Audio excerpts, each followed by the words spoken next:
নমস্কার বন্ধুরা, এই মুহূর্তে লেটেস্ট ওয়েদার আপডেট অনুযায়ী ডিভিসির বিভিন্ন বাঁধ থেকে প্রচুর পরিমাণে জল ছাড়া হয়েছে, যার জন্য দক্ষিণবঙ্গের বিভিন্ন জেলায় বন্যার পরিস্থিতি তৈরি হয়েছে। তো বন্যা নিয়ে কী কী আপডেট আসছে আমরা জানবো। তার পাশাপাশি এই মুহূর্তে আরও একটি নতুন আপডেট আসছে, আমাদের পশ্চিমবঙ্গ ও বাংলাদেশে আবারও নতুন একটি গভীর নিম্নচাপ আসতে চলেছে, যার জন্য আবারও আমাদের পশ্চিমবঙ্গ ও বাংলাদেশে ভারী থেকে অতি ভারী বৃষ্টিপাত থাকছে। তো নতুন নিম্নচাপ নিয়ে কী কী আপডেট আসছে সেটাও জানবো। তবে তার আগে প্রথমে বন্যা নিয়ে কী আপডেট আসছে সেই আপডেটটি প্রথমে আমরা দেখে নেব। তো কি বলা হয়েছে, জল ছাড়া বাড়ালো ডিভিসি, বন্যা পরিস্থিতি বিস্তারিত জানবো। কি বলা হয়েছে, ঝাড়খণ্ডে ভারী বৃষ্টির কারণে ডিভিসির জলাধারগুলি থেকে প্রচুর পরিমাণে জল ছাড়া হচ্ছে, তার ফলে দক্ষিণবঙ্গের অনেকগুলি জেলায় বন্যা পরিস্থিতি তৈরি হয়েছে বলে দাবি করল রাজ্য সরকার। মঙ্গলবার নবান্নে মুখ্যমন্ত্রীর প্রধান উপদেষ্টা আলাপন বন্দ্যোপাধ্যায় জানান, মুখ্যমন্ত্রী মমতা বন্দ্যোপাধ্যায় এবং মুখ্য সচিব মনোজ পন্থ জেলাগুলির প্রশাসনের সঙ্গে ইতিমধ্যে যোগাযোগ করেছেন। ত্রাণ সামগ্রী, ফ্লাড শেল্টার ইত্যাদি প্রস্তুত রাখার নির্দেশ দেওয়া হয়েছে। 10টি জেলার পরিস্থিতি নিয়ে জেলা প্রশাসনগুলির সঙ্গে সমন্বয়ে 10 জন সচিবকে দায়িত্ব দেওয়া হয়েছে। ডিভিসির সূত্রের দাবি, ঝাড়খণ্ডের তেনুঘাট সহ কয়েকটি জলাধার থেকে প্রচুর জল ছাড়াই মাইথন ও পাঞ্চেত জলাধারে জলস্তর বেড়ে গিয়েছে। সেই কারণে মঙ্গলবার সকাল 11টা পর্যন্ত মাইথন থেকে প্রায় 1,80,000 কিউসেক ও পাঞ্চেত থেকে প্রায় 70,000 কিউসেক হারে জল ছাড়া হয়। সেই জল দুর্গাপুর ব্যারেজে পৌঁছচ্ছে, তাই সেখান থেকেও জল ছাড়ার পরিমাণ লাফিয়ে বাড়ছে। এদিন বিকেলে সেখান থেকে প্রায় 1,96,000 কিউসেক হারে জল ছাড়া হয়, অর্থাৎ গতকালকে দেখতে পাচ্ছেন বিকেলের দিকে 1,96,000 কিউসেক হারে জল ছাড়া হয়েছে। তারপর গতকাল গভীর রাত্রে তা 2,70,000 কিউসেকে পৌঁছানোর সম্ভাবনার কথা জানায় সেচ দপ্তর। এর ফলে দেখতে পাচ্ছেন ইতিমধ্যেই হাওড়া, হুগলি, বাঁকুড়া সহ নানা জেলায় বন্যার আশঙ্কা তৈরি হয়েছে। হুগলির আরামবাগ মহকুমায় অন্তত 25টি পঞ্চায়েত এলাকা জলমগ্ন। রূপনারায়ণ হ্রদে বাঁধ ভেঙে নানা গ্রামে জল ঢুকেছে বলে খবর।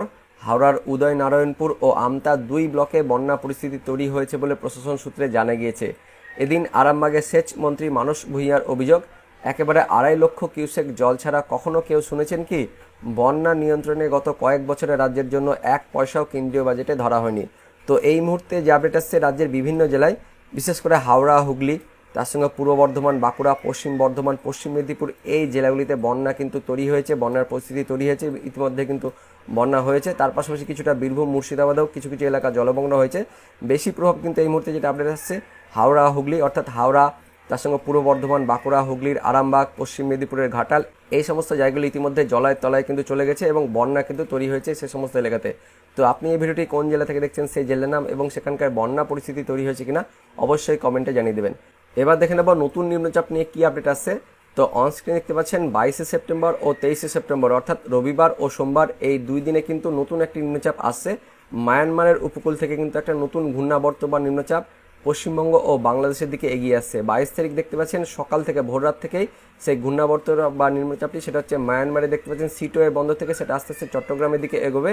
তারপর সেটা দেখতে পাচ্ছেন আস্তে আস্তে বাংলাদেশের চট্টগ্রাম, খুলনা, বরিশাল এই সমস্ত এলাকাগুলি হয়ে অর্থাৎ উপকূল হয়ে মোটামুটি 22শে সেপ্টেম্বর রাত্রির দিকেই আমাদের পশ্চিমবঙ্গের দক্ষিণবঙ্গে কিন্তু প্রবেশ করে যাচ্ছে, অর্থাৎ দক্ষিণবঙ্গে কিন্তু আঘাত আনছে, যার ফলে 22শে সেপ্টেম্বর থেকেই দক্ষিণবঙ্গের জেলাগুলিতে ভারী থেকে অতি ভারী বৃষ্টিপাত শুরু হয়ে যাচ্ছে। বিশেষ করে দেখতে পাচ্ছেন দক্ষিণ 24 পরগনা, তার সঙ্গে উত্তর 24 পরগনা, কলকাতা, হাওড়া, হুগলি, পূর্ব মেদিনীপুর, পশ্চিম মেদিনীপুর, তার সঙ্গে রয়েছে বাঁকুড়া, পূর্ব বর্ধমান, কিছুটা নদিয়া, এই জেলাগুলিতে দেখতে পাচ্ছেন ভারী থেকে অতি ভারী বৃষ্টিপাত শুরু হয়ে যাচ্ছে 22শে সেপ্টেম্বর অর্থাৎ রবিবার থেকে। তারপর 23শে সেপ্টেম্বরে কিন্তু এই প্রভাব থাকবে।